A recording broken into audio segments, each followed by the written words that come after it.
Hi, hello, welcome. Welcome back to another Onkruid video. Welcome back to another unedited Soulstone Survivors video. The first experience with curse level 6, therefore also on the first map. We are now also getting void essences, whatever that may be, and we're just gonna jump straight back in there with our barbarian and with the same barbarian build we have been playing for the last couple of runs. This difficulty had something new, right? It had like a slow moving, fatally wounding entity that we have to dodge, if I'm not mistaken. Is that it? I want to try it out once to see if it actually just straight up automatically kills you. Alright, no, I really want to test it. I'll stay in. That did not damage me. Did it? No, right? So then what's this about? Alright, so it's fatal damage. You don't want to be standing in there. But I like that it at least has like a little cooldown. It has a little cast time. Because I thought it would just be instant. As soon as it touched you, you will be done for. Alright, I guess that's just one more factor to take into account. One more area of the map to kind of avoid a little bit. And let's just circle around and leave this thing behind me a little bit. Because we're not able to damage it in any way, I think, right? No, it's immune. That means we can also not slow it down. So I guess just chasing or having it chase you while we dash away is gonna be the only option. I don't think we can really do anything. Maybe we can create some ballistas or something and strap it behind there. Trap it, not strap it behind. Trap it behind there, but that's maybe too far-fetched. We shouldn't be worrying about it at all, maybe. Maybe it's just... maybe it's Maybelline, you know? Maybe it's goddamn Maybelline. I think I'm just not gonna care about it too much and see how that suits me. It's possible that then in the future I will have to devise another strategy to actually deal with this entity. That just trying to run away from it is not possible because it will catch up always. And maybe it will even mustard always, who knows. Literally the worst joke that I could have made in that situation, but still kind of proud of it. At least I have the balls to do it, you know. Somebody has to do things like that around here. We're missing some experience, I think, because normally at this point I would definitely have had another active ability already. Yeah, there we go, that's better. Sure, Titan's Cleaver, we love that. Of course, you all know what we're looking for. We're looking for Body Slam. We know that Body Slam is really an effective player in our game. So we are just calmly waiting for it to appear, and then we're gonna jump into the maximum health upgrades as quickly as possible. I love that. I love some block power. Let's go for Throw X. We've not used that in a while. And maybe it will come in handy if we get some nice multicast up there and we throw just a bunch of X's out there at once. Maximum health, I'm already gonna start going for it. Heroic Strike, sure, multicast for the swing, even more critical damage. Where is our Body Slam? Damn. We have to keep looking for it. Just used all my rerolls there, but I think it's worth it because we know that Body Slam is just such a helpful ability to have right from the start. We have a rogue Soulstone Survivor on our heels already.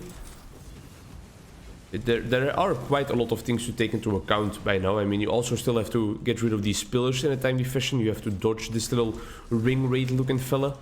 You have to make sure that you don't get hit too much by these guys, these rogue Soulstone Survivors. There we go, easy enough. Body Slam, oh, it's beautiful. It's beautiful. Now the fun can start. So maximum health upgrades, they are very valuable to us now. Area of effect on the Heroic Strike. No, this is the Heroic Strike. Yeah, this is the Heroic Strike, and then Titan's Cleaver is the other one. I think I confused those names before already. Area effect on the swing.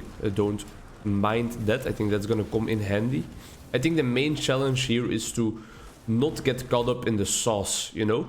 Even when the screen is full of Lord attacks and full of Lords themselves, still pay attention to this little guy and make sure that we are still far enough away from him.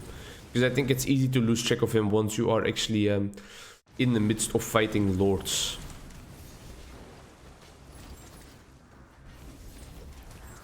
Alright, and now all there's left for us is to pick up Relentless upgrades and pick up multicast upgrades, and then we will have the same build that we have been using for multiple episodes already.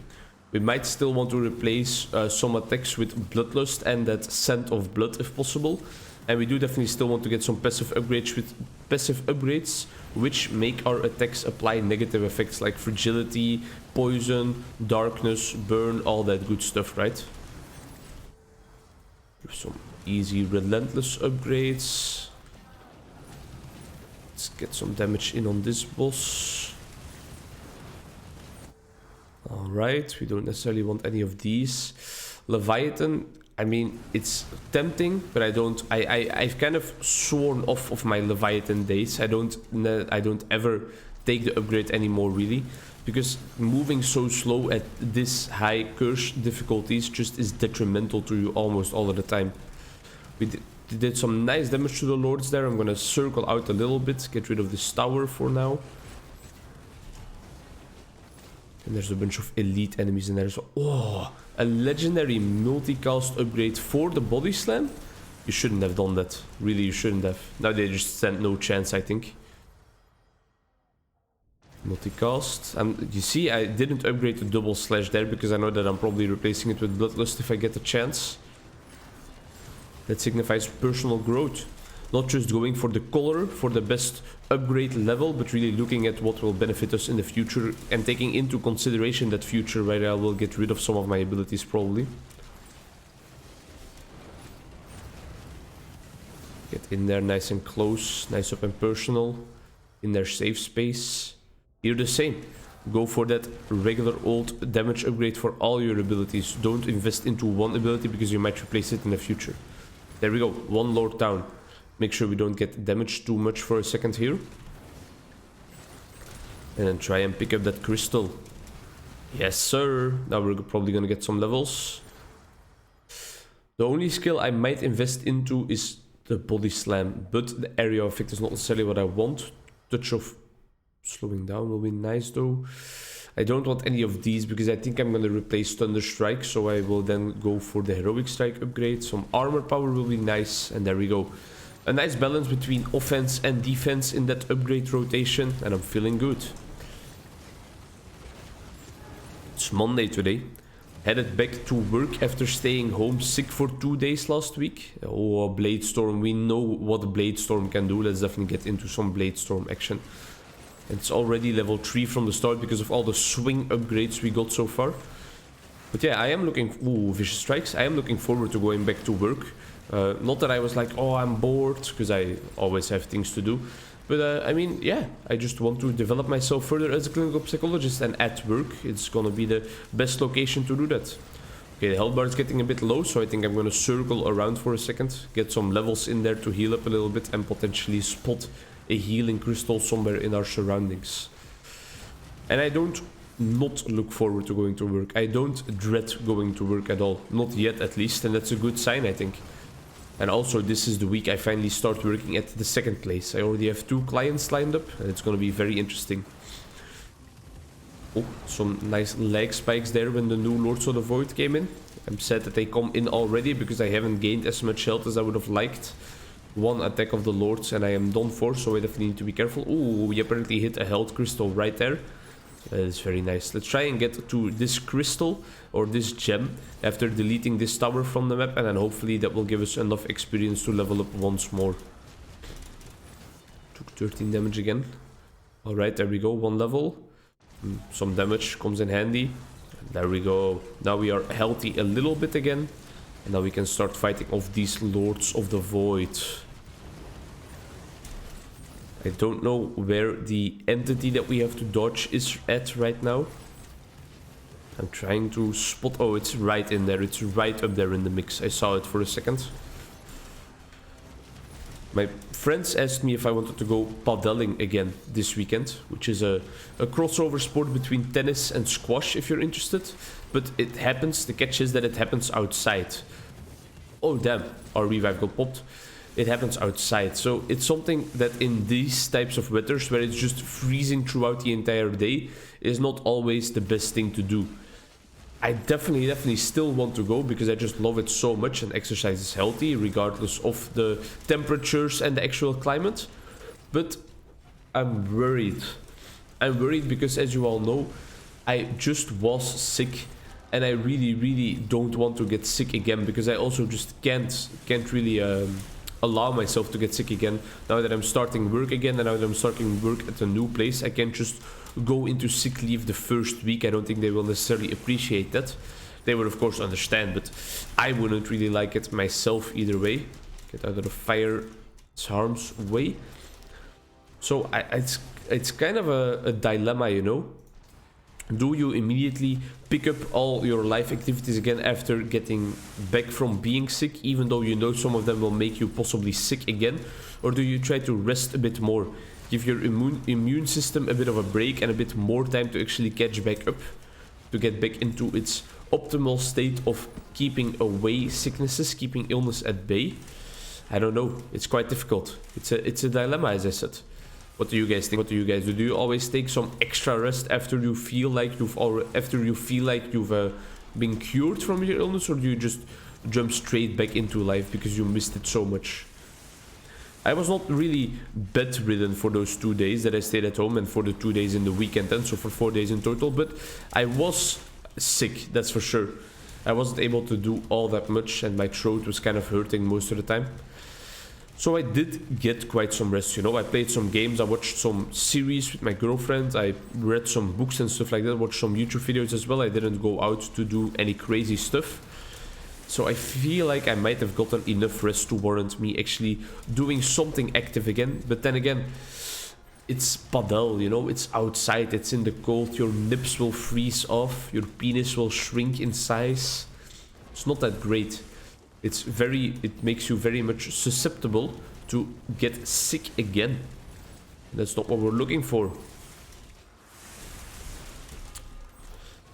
Either way though, for this weekend it was no dilemma really, because I already have other plans on Saturday. I'm going to a restaurant with my girlfriend, so I can't even go paddling. Whatever I decide upon, if I actually want to do it or not, it's just not an option. But it's something I often encounter when being sick. Although I'm not sick all that often.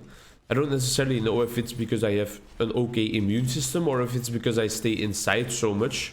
But most of the time I'm healthy. I'm not really ill, I'm not sick. It's not that I take like vitamin supplements or anything. I try to eat a bit healthy most of the time, I think, so that helps a bit. And I try to go for runs, which also strengthens my immune system probably. But it's not like I pay conscious attention to it and try to really do certain things to make sure that I don't get sick. Where are my healing crystals? I need some healing crystals. We've been struggling a bit, and I think the next lords... Oh no, they're still quite a ways away, because I think that there's just a whole bunch of elites in there, in between all those bosses, and we can't get rid of them. Oh, get out of there. I need to get close to that healing crystal before I die. There we go, nice. It's not that much though, because the healing is reduced in this difficulty, sadly. So, yeah, we're struggling. I can tell you that much. We need to circle into this boss, this Lord of Fire, and get rid of him, because he is causing us so much damage all the time. But it's so difficult to get in there and not die.